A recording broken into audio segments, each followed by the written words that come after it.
2 நாள்ல பார்த்தீங்க அப்டின்னா, தங்கத்துடைய விலை வந்துட்டு சவரனுக்கு ரூ. 1320 அதிகரிச்சிருக்கு. இத நம்ம எப்படி சார் பார்க்கலாம்? தங்கம் வந்து டெஃபினட்டா இப்போ இன்டர்நேஷனல் பாலிடிக்ஸோட கனெக்ட் ஆயிருக்கு. ரொம்ப அதிகமா அமெரிக்க அதிபருடைய அறிவிப்புகள் குழப்பத்தை உண்டாக்கிக்கிட்டு இருக்கு. அந்த குழப்பங்கள் குறையும் அப்படின்னு எதிர்பார்த்து ஓரளவுக்கு தங்கத்தினுடைய விலை ஓரளவு மட்டுமே உயர்ந்தது.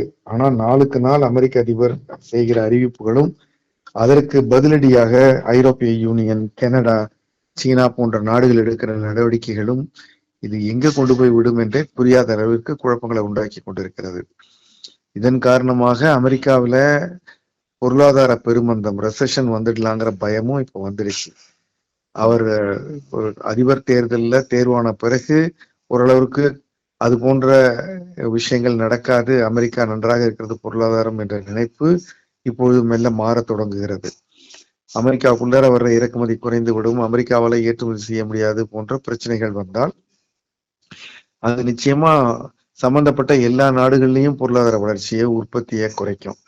இது மாதிரி ஒரு சிக்கலான நேரங்கள்ல மீண்டும் தங்கம் தான் காப்பாற்றக்கூடும், தங்கத்தினுடைய மதிப்பு தான் குறையாது என்று பெரிய முதலீட்டாளர்கள் நினைப்பாங்க, தேசங்களும் நினைக்கும். அதனால கொஞ்சம் அடங்கி இருந்த தங்கத்தினுடைய விலை மீண்டும் இந்த குழப்பங்கள் காரணமா உயர ஆரம்பிச்சிருக்கு. அதே மாதிரி இவர் ஏற்கனவே சொல்லியிருந்தது போல ரஷ்யா உக்ரைன் போர் நிறுத்தம் நடக்காது போல இருக்கு. அது உடனே நிறுத்தி விடுவேன் என்று சொல்லியிருந்தார். உக்ரைன் அதிபரை கூப்பிட்டு இவர் வந்து கண்டித்தார். இது போன்ற பல விஷயங்கள் நடந்ததுக்கு பிறகும் இப்பொழுது ஐரோப்பிய யூனியன் மீண்டும் அதை தொடர விரும்புறாங்க. அந்த போரை ரஷ்யாவை அவர்கள் மன்னிக்க தயாராக இல்லை அந்த இன்வேஷனுக்கு. ஆக ஒரு வழியாக இப்பொழுது மீண்டும் பழைய குழப்பமான நிலைக்கு உலகம் வந்து விட்டது. இன்னும் சொல்ல போனால் குழப்பம் அதிகரிக்கிறது. இது எல்லாமே தங்கத்தினுடைய தேவையை சேஃப் ஹேவன் சொல்லுவாங்க. பணம் பாதுகாப்பா இருக்க வேண்டும் என்றால் தங்கத்தில் முதலீடு செய்வதுதான் சரி என்பது போன்ற நினைப்பு அதிகரிக்கிறது.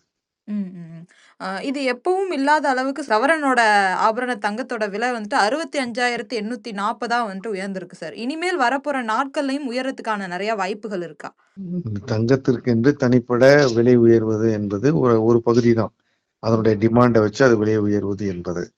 தங்கம் விலை உயர்வதெல்லாம் இப்போ வந்து ஸ்பெகுலேஷன்னாலதான். தங்கம் விலை மிக உயர்ந்து விடும், ஆபத்துகள் அதிகரிக்கும். இப்போதைக்கு அந்த உலக அரசியல் நிலைமையில மாற்றம் வந்தால் ஒழிய தங்கத்தினுடைய விலை குறையாது. ஒரு